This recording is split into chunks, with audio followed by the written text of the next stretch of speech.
Hello, you are at 5 Minutes with KeRusso, and this is Monday. So on Mondays, we're taking this journey through the Bible to understand it and how does God speak to us through it? What does He want us to know? Right now, we're focused on the book of Leviticus. Now, I'm not going to be able to share everything you need to know about Leviticus, but I have a tool for you that can help you out if you're interested in it. It's a book I wrote. It's called Leviticus Alive. Your God May Be Too Small, and it's my pen name, KeRusso. You can go to a website, www.booksbycaruso.wordpress.com. If you want to find out more information about the book, read some testimonials, even click on the books tab. It'll tell you where you can buy the books at, okay? I try to make it as inexpensive as possible, but the book might help you. We're doing something really kind of difficult here. I'm trying to explain a book of the Bible to you, showing you how it can come alive to you and be relevant to you while you're trying to read it. And it might still be boring to you. It might not seem relevant to you, and it may put you to sleep. Well, the clues I hope I give you on Mondays, or the insights I give you, should help you along. The book can help you along even further if you want to. And if you'll be patient and stick with me through this journey, you'll be glad you did. You'll find out this book, Leviticus, this third book of the Bible, is a good book to know.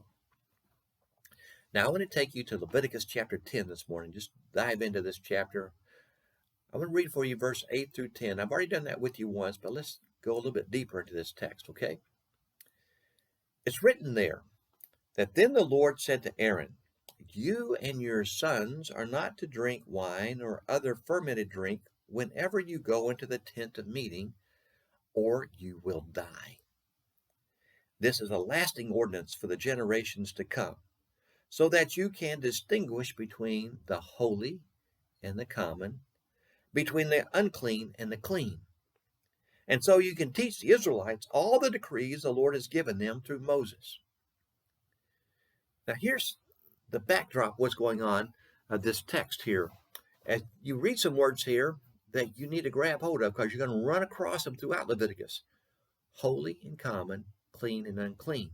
If you don't get a hold of those things, then it can result in your death, okay? You want to have a relationship with God. I want to have a relationship with God. He wants to have a relationship with us. That's all good. But having a relationship with God is not like having a BFF with somebody who's been your best friend since childhood. He's not like us. You see, He lives in a holy realm. We live in a common realm. He lives wherever heaven is. We live on earth. Where God lives, where it's holy, everything's good, everything's perfect, everything's pure, and everything's clean. Where you and I live, things are not so pure. Things are broken. We live in a fallen realm where there's things that can make us unclean, things like sin, death. You and I move back and forth between being clean and unclean. If you and I want to have a relationship with God, if we say, hey, we want to meet up with God and we come in His presence, or He wants to live in us through His Spirit, that works out good for us as long as we're clean. But if we become unclean, something bad happens. You see, God's holiness will always, always judge what is unclean. In this case, as he points out to Nadab and to Eli, it means death. And Eli understood that because you see his sons, two of his sons, Nadab and Abihu, had just tried to enter God's presence doing something that was unclean. And immediately judgment was brought upon them.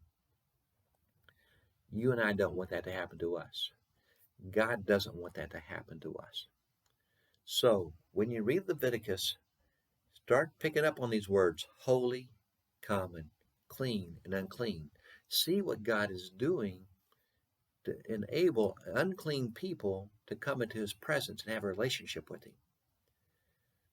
Later on, as you read the Bible, you'll read about what Jesus does for us.